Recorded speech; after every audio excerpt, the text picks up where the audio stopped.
This is the ThinkData Podcast in partnership with DataWorks. And on today's episode, I'm really pleased to welcome Jason Abrams to the show. Jason is the VP of Revenue Strategy for Plenful, who are a super exciting Series A software as a service AI startup within digital health.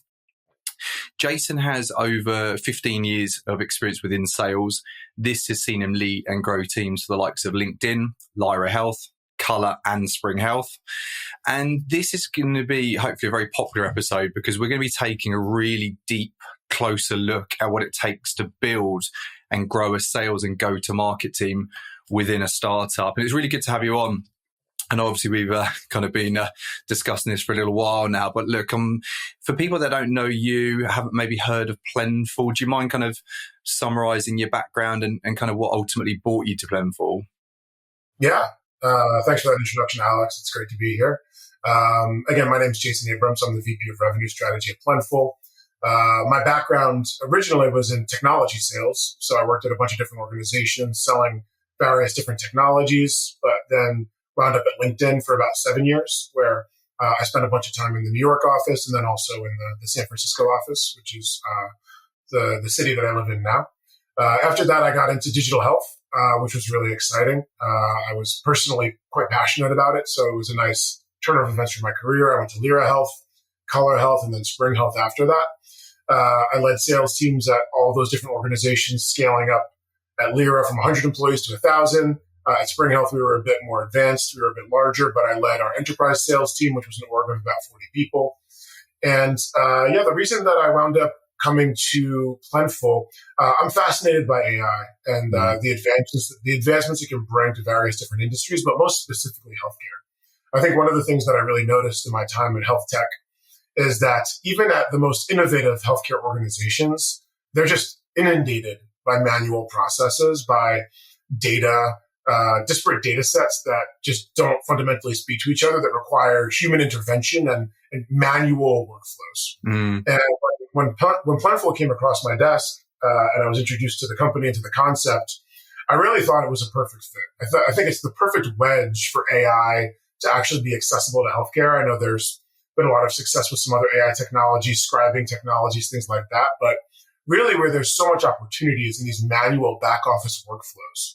There's opportunities for efficiency. There's opportunities for revenue recapture. And there's opportunities to make work much easier for many, many people and fundamentally change the way that these back office operations work. So that was really exciting to me. This opportunity kind of was really exciting to me. And it's also a chance to get back into kind of pure technology. I was in health tech for a while, but more point of care health tech. And this is more of like a true data orchestration kind of data warehousing play. So for a number of different reasons, this was a really exciting opportunity for me. And yeah, the team was there, the talent's there. I think we got a lot of things going for us. So that's a bit about me and a bit about Plenful. Awesome. Yeah, thanks for that. And I think what I'm really keen to touch on, because you know, you've worked for the likes of LinkedIn, you've gone on these kind of big scale journeys for more established firms. You know, when you look at Plenful and obviously kind of recent Series A, under kind of 40 heads, so it's obviously very new, obviously doing very well, but was there, you know, talk me through kind of your thinking of that kind of risk appetite of, do you know what, these guys are a lot earlier than other companies I've gone into. Talk me through that, because I know a lot of people, you know, let's be honest, startups sound great, don't they? But to a lot of people, stock reality can be very different. Yeah, no, it's a great question. I think that no matter what, an early stage, a very, very early stage organization is going to represent a fundamentally different risk profile than going and working for a big company. When I joined LinkedIn, they were publicly traded. The sales team was quite advanced. It was really about growth, incremental growth, scaling, pushing the football down the field incrementally. And there was very little risk in the decision to go there. It was the right choice at that time, but the risk profile was completely different. I think that when you're looking at these really early stage opportunities, I think what's important is that you identify what are the things that can de-risk a decision if you want to go early stage. Mm-hmm. What are the things that need to be true to make that opportunity worth taking the risk? All Series A companies are not created equal.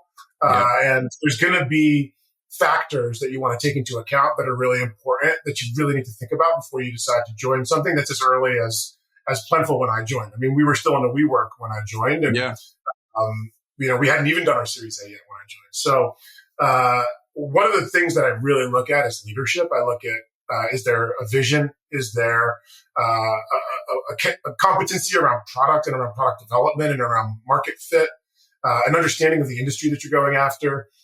And really those things were all there for me at Plenful in spades. I also really want to find somewhere where there's product market fit's been found to some degree. It's interesting to me to go somewhere where, part of the remit is like, we got a cool thing, but like, we don't know if anyone wants to buy it yet. I want to go somewhere where, there's been some market interest. There's been some sales that have happened, maybe like early, maybe just a few, but like there's signs that product market fit has started to come together. And then I want to be in a space where people are interested in what you're doing. I think that's getting your win rate better is something that can be done through execution, but getting people to care about what you do fundamentally is very hard to change if that's not true. And I think in AI right now, whether it's healthcare or the legal industry or whatever, anywhere where there's lots of manual processes and documents and data, there's interest because there's massive to be had. You can't ignore them. So I always try and find industries that are on the up. And that's why in 2020, when I left LinkedIn, I got into mental health because that was the moment in time when mental health was exploding. We had a huge crisis on our hands. The pandemic really exacerbated a lot of those trends. And it was the perfect moment to enter into a new industry because it was hot. And I think, and also there was legs. It wasn't just hot for no reason. There was something there. That's the same thing here. So these are the factors that I kind of took into account when I was making my shift from Spring over to Plenful. And yes, no matter what factors are there, there's going to be risk if you go somewhere that's super early, pre-Series A. But I think that you can de-risk it by thinking critically about what needs to be true for you to be willing to take that risk. Yeah, and I like your comment there about kind of not all Series A are equal, because it's right, isn't it? You can have a very early Series A and actually you can have a pretty late Series A, and actually they've got their ARR, they've got their TAM address, they've got their product market fit, and you go into another Series A and it really is a kind of house of cards. And you touched right at the top on your intro about that kind of getting into the AI. That's the fascinating play here. And obviously health, for people listening here, obviously the US has, it's a private health system. It's, $2 trillion business. It's huge. And actually, if we look at health tech and the subsections of that, obviously digital health, telehealth and all those, how do you describe that with kind of with the AI play in mind? Yeah, I think that AI is going to invade every corner of health tech in some way. Whether it's, the wearable that sends data back to your phone, whether it's AI using that data over time to make recommendations for your personal health, whether it's AI in some way being at the point of care when you go and look for a mental health provider. If you're lower acuity, maybe you can address your issues with some kind of an AI. I think that there's going to be versions and concepts across the entire spectrum of health tech where AI will have an impact. I don't really think that there's a limit. I do think that where there's things happening right now, where there's things happening like in the immediate term, is how do we go and look at some of these processes that exist that haven't been updated or changed for 20, 30 years? Why don't we let AI handle some of these problems for us that are just the lowest hanging fruit? And I'll give you an example, right? At health systems, so hospitals, a lot of times they'll have these disparate data systems. They'll have their EMR, they'll have their pharmacy management system, they'll have this, they'll have that, their TPA, whatever. And in order to bring all of these different data sets to value as a hospital, oftentimes what they have people doing is jamming these data sets into Excel spreadsheets and trying to make sense of all of these different data sets in Excel. And it's for, multi-million-dollar programs. It's for entire business lines or entire revenue lines within these hospitals. And this is low-hanging fruit, right? I mean, there's a better way to do this. And I think that's what really is the trend in AI, is not where in health tech will it apply. It'll apply everywhere. It's going to eat health tech in some way, shape, or form across the spectrum. But I think it's about where is it starting? Where is it gaining traction right now? The order of events of like where will it make the most impact the earliest? Yeah, no, I think it's super relevant when you look at the low-hanging fruit piece, because there's obviously still a lot of trepidation and nervousness around AI for care and diagnosis, and but actually where Plenful's really positioned itself well is to free people up to provide better care by removing all of those manual work tasks, removing all the burdens of data entry. Because high level, do you, for the people that haven't come across Plenful, how does the system work? Is connecting data points, isn't it, and effectively then driving efficiencies by looking at their data? Yeah, it's essentially, if you really want to zoom out to like the 40,000 foot view, it's data orchestration. It's about how do you bring all these different data sets together that are completely different and that don't speak to each other, that weren't created to speak to each other. And how do you let machine learning and AI bring those together, orchestrate those so that they can be one consolidated data set that is telling the healthcare operator what it needs to tell them, whether it's for purposes of audit and compliance with a government, the state of California, maybe they require reporting and auditing across some programs. How do you get all this different data together to meet that accommodation? Do you have 3 human beings work on it for 3 months straight? Or can AI just do that for you? When you need to get reimbursed from a drug manufacturer from your hospital pharmacy, how do you make sure that the reimbursements are correct? How do you make sure that across the 16 different drug manufacturers that you're buying from on a daily basis, that you're reconciling those rates and that your inventory is managed properly? I mean, there's certainly, you can throw bodies at it. You can continue to do it in Excel spreadsheets. You can continue to kind of try and piece it together. But really the answer is that AI and machine learning has gotten to the point where these things can be automated. And I think that with AI becoming such a part, I think really it has a lot to do with like OpenAI and, ChatGPT, Claude.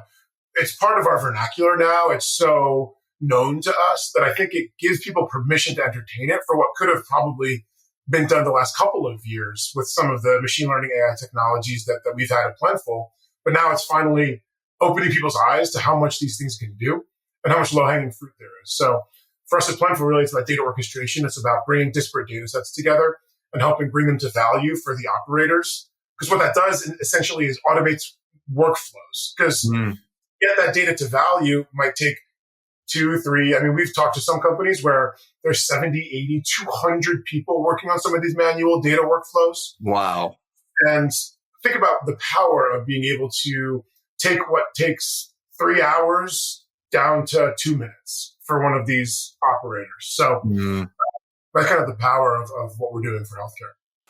Yeah, it's super smart. There's no surprise that you had the success you've had in a relatively short period of time. And I'm keen to dig on that because you joined, as you rightly alluded to, just pre-Series A, sort of seed. So the ARR was beginning to grow.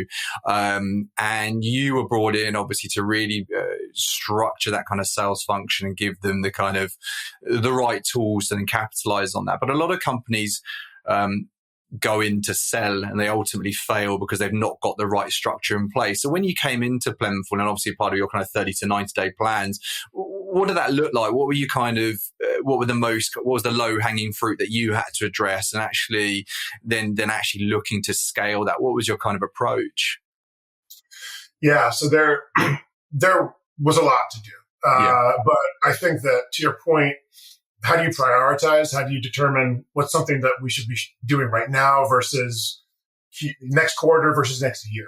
And I think what I really prioritized early on, which I think has shown in our most recent quarter to have some of the impacts we were hoping it would have, is to define our sales process and to isolate out what a best practice was around our sales process so that we could execute in a consistent way. I think, when you're in product market fit mode, when you're a company that's throwing spaghetti against the wall and seeing what'll stick, you got to try lots of different things. You got to just go after it. You got to just really go and have a big net and just figure it out and like get the clients you can get. And I think once you've started to catch on and you start to really see the top of the funnel start to expand, I think that's the moment when you need to start optimizing through the funnel. And the first way to do that is to really address the sales process. What are the steps in the sales process? What should they be? What's the best practice to get us from point A to point B, from opening an opportunity to closing a deal? And once you've identified and kind of put that down, how do you then implement it and standardize it and get everybody speaking the same language across it? So I think that's been one of the biggest wins for us in my first kind of like 2 or 3 months, was that we really attacked that aggressively and created a much more defined process, created much more definition around bringing proposals to customers, defining ROI for customers. We really hadn't been doing a lot of that stuff prior. So bringing definition to a lot of those things was a huge win early on. And then I think like something that we're thinking about now, I mean, there's so many things. I could go through a list of 30. But what I think about a lot is, how do you shift from selling features and functions to selling value? And I think that's something that we really want to focus on here in our sales org and in our customer org too. We want to change the vocabulary from like feature function to, hey, let's zoom out. Like, how would the world be different if we were solving this problem for you and you could spend your time here? Because I think at the end of the day, right, there's that cliche sales quote of like, people don't buy products, they buy the problem you solve. But cliches are cliches for a reason, right? Yeah, like that's the way to get people to understand what your inherent value is. It's also from a downstream impact perspective. It's how you get your deal sizes bigger. It's how you move up the food chain to executives that can have bigger budgets, that can make bigger, broader purchases. So I think it kind of impacts so many different things. And that's what I try and focus on, because there's so much to do and there's so much structure to build and systems to focus on and process to build. But at its core, it's about how you sell that matters most to how effective you're going to be and how you continue to penetrate the market and increase win rates while you're doing that. Yeah, it's really interesting because it's simultaneous to that. You've obviously managing your team, you're making sure that the ARR is incrementally building. A lot of companies will come into the market and have this kind of immediate peak and then the trough, and then it's sustainable revenue. But then obviously all around that, you're obviously putting those processes in place, making sure you're hiring the right people, making sure you've got the right tools. And we've talked about AI for health tech. There's a lot of talk, obviously I'm in sales from obviously on the talent side. There's a lot of talk online around AI replacing SDRs. They've got all these different tools that are going to revolutionize what we do. And it's almost so much noise, it's quite hard to cut through that. And I know you've made some pretty smart strategic decisions with your tooling currently, but from your experience 5-6 years ago to currently, what impact have you seen AI and those kind of predictive technologies having on sales teams, both kind of positive and negative? Yeah. I mean, call me old school, but I believe that even as we move into this AI revolution in sales, which we're at the tip of the iceberg, I think there's so much there. I still think on some fundamental level, people want to interact with other people. 100%. And I think that's, whether you're an account executive or a BDR, where you can shine is leveraging AI in a way that helps you be more productive, but then using your productive time to focus on the human component of what it is that you do. And I don't think that's a real place. In fact, I think as we move down this path of AI, that'll even become more important. That will help you stand out even more if you do the little things, if you do the things that make people remember that we're all human beings, right? So I think that for me is where I don't think there'll be full-blown automation. I don't think that, we're going to have AI AEs or AI BDRs. Let's hope not. But I think like where there's so much room for optimization is all the manual workflows that exist in these functions as well. I was actually talking to a vendor recently about, automating documentation. How do you automate after a rep's had a call, how they store that information, how they put it into your system of record, how like it's communicated to an executive that wants visibility on those meetings. Like there's so much in all of that even at companies that I was at the last year or two, an executive wants to see, how's my pipeline looking? Pull me a report, put it in Excel, mark it here. Like all of a sudden everyone's scrambling, everyone's working all day to get this thing done. How can we automate all of that? How can we make sure that everyone has visibility across pipeline, across meetings that are happening in real time? How can we let AI assess if the right things were done in that meeting, if we have all the boxes checked we need to feel comfortable calling that for our business? Like, I think there's a lot of things in there where we can allow AI to do some of that stuff. And where I'm most excited is where AEs and BDRs can recapture productivity to spend more time selling. I think over the years, I've been in sales long enough to remember when, Salesforce hygiene took up a huge amount of time, like logging every single activity, logging every single meeting, putting the details, logging this, logging that. I think we'll get to a place where none of that has to occur at all. It all just happens automatically. Now, all of a sudden, as an AE, you don't have to worry about any of that stuff. You don't have to really think about it. You can just focus on having your meetings, putting together materials for your customers, getting on site with your customers. You have mental bandwidth to really focus on what makes you human in all of this automation. Yeah, it's fascinating because I think, and I've been sales probably as long as you have, and back in the day it was like the phone, that was it. There was no other tooling. You spent so long like it was in the hamster wheel, putting all your notes in and then pulling up your call lists and bringing your lists. And actually, what we've started to see and what we started to utilize as well is signals, list management, the ability to dictate and recant a conversation. So on the next call, you're then ready, armed with, well, on the previous call, you said this, because actually it's physically impossible to remember every conversation. So touching on what you just mentioned there, it's about, again, almost like what Plenful are doing for healthcare. It's like freeing up the sales folks' time to have better conversations. Yeah, totally. All the stuff you're talking about, pre-call research. There's so many things that in the sales process are manual, where if we can just push that stuff to the reps now, all of a sudden, 90% of their week is just with customers. That's huge.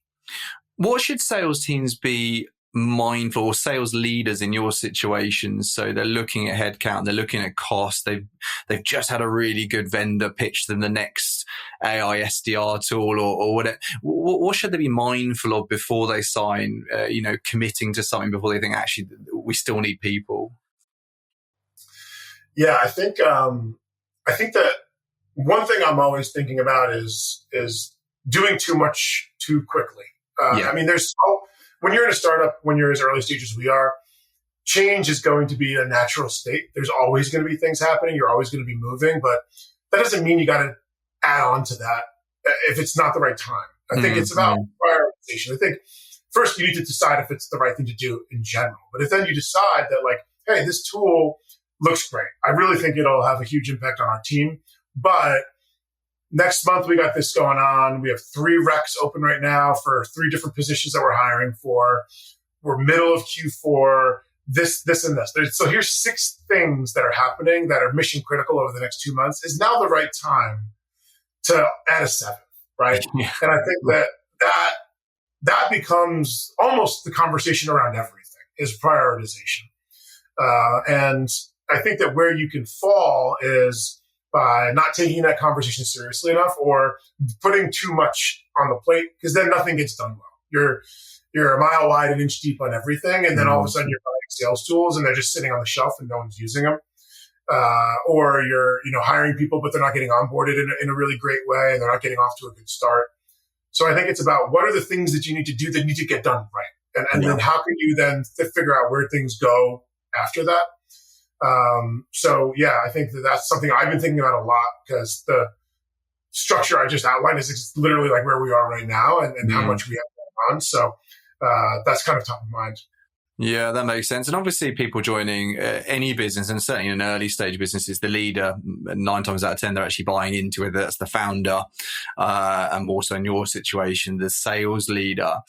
You touched on a few points there where you've got like a million balls in the air, you're spinning plates everywhere, and you've still got to drive that team forward. You've had that kind of classic journey from individual contributor 15 or so years ago, to obviously leading a team at a fast startup. What makes a great sales leader?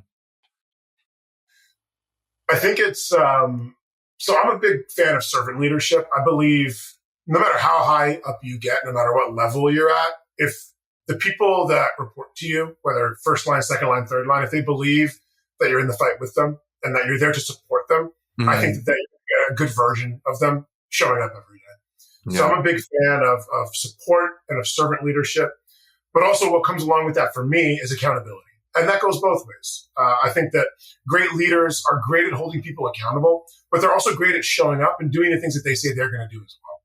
And I think that that's what I've learned in my career and the experience I've had, whether it was people I was reporting to or feedback I've gotten about my leadership, is that people always know what version of me they're going to get. And I'm going to be accountable to all the things that I say I'm going to do for them. I think that when that's not the case, when you're being asked to be held accountable for so many things and then you're not getting that on the other side, that's when things start to fall apart. And I think that for me, there's so much that goes underneath these things. These are very high 40,000 foot view concepts, but I think that at a very fundamental level, if you're there in the fight with your people, and if you are holding them accountable and then also holding yourself accountable to them, then I think that that's a good foundation. And then from there, it's, process, measurement, KPIs, blah, blah, blah, like all the things that go, the sub bullets. But I think at a high level, those are the two things I think about. Yeah, I love that. I think it's that verbal contract, isn't it? Saying, I've got your back, you've got mine, and for people listening here, you're doing calls with the sales folks, you're in the weeds with them. And actually that's, irrespective of title. I think it's, especially in an earlier stage business, actually being in the weeds with them and listening, sharing wins, admitting mistakes. I think they're all good hallmarks, and the rest of them, as you say, are the kind of tick boxes. Without this, you're not going to be a good leader anyway. So, I think I really like that. And the final question is, a lot of people, they always say sales is a job for life. What if you can sell, let's forget the last 18 months, but I think good salespeople are not going to struggle to find work or stay in work if they can sell. So a lot of people who listen to this are looking at either breaking in or cross-training or transitioning into sales. What would be your kind of advice to them? And irrespective of level or background, what would be the first steps you would personally take if they seriously looked at sales as a career path? Yeah, I think, I talk to a lot of people that are trying to break into sales, whether through introductions from people in my network. And I think that one of the things about sales, I think there's been moments in my career where I've taken a step back to take a step forward. And I've found that those have been the most meaningful moments in my career when I swallowed my pride and said, you know what? LinkedIn's a good example, right? I was a sales leader at my previous company before LinkedIn. I left there to go to LinkedIn to be an enterprise AE. So technically a step back, but the run I had at LinkedIn set me up for success for the rest of my career. And it was the best choice that I ever made. So I think that if you're mid-career and you're doing something, don't be afraid to take a step back into a more perceived junior role if sales really is your passion, and if that's really what you want. And then I think the best salespeople that I've worked with and the best salespeople that develop the fastest, they're students of the game. They want to learn. They want to know more. They listen to the sales podcasts. They follow the LinkedIn profiles of the people that are like the sales leaders in the space. They are constantly asking for feedback the most. They're constantly, like for me, it's the reps that are sending me their calls to listen to, like, hey, can I get feedback on this one? Hey, can I get feedback on this one? Like, I know that they are going to be great because they want to be great. They want to learn. They're open to the coaching. They're open to the feedback. So I think my other second piece of advice would be just be hungry to learn, hungry to get better, hungry to develop, seek knowledge in peers, mentors, network with people, find people to bring you into new companies. I think just really putting yourself out there, whether it be learning or networking or whatever, that hunger goes a long way. If you're whether you're trying to break in or whether you're trying to grow once you're in, those would be the things I would say. Love that. I love it. I think it's some really good advice, and it's to say people do look at it, but I think the willingness to learn, the desire just to come in and throw yourself into it, because it's myself been in it all our career, and it's it's been fun. It's not easy, but no, I think that's a really good place to end, Jason. Thanks for talking me through things. I think what you guys are doing at Plenful is obviously is awesome. I think the space it's operating in, and actually kind of the humble approach you're taking to leading the function. It's I think people will take a lot out of this. So thank you, Jason. I've really enjoyed it. Yeah, it's been great, Alex. Thanks. Appreciate you inviting me. Thanks, Jason.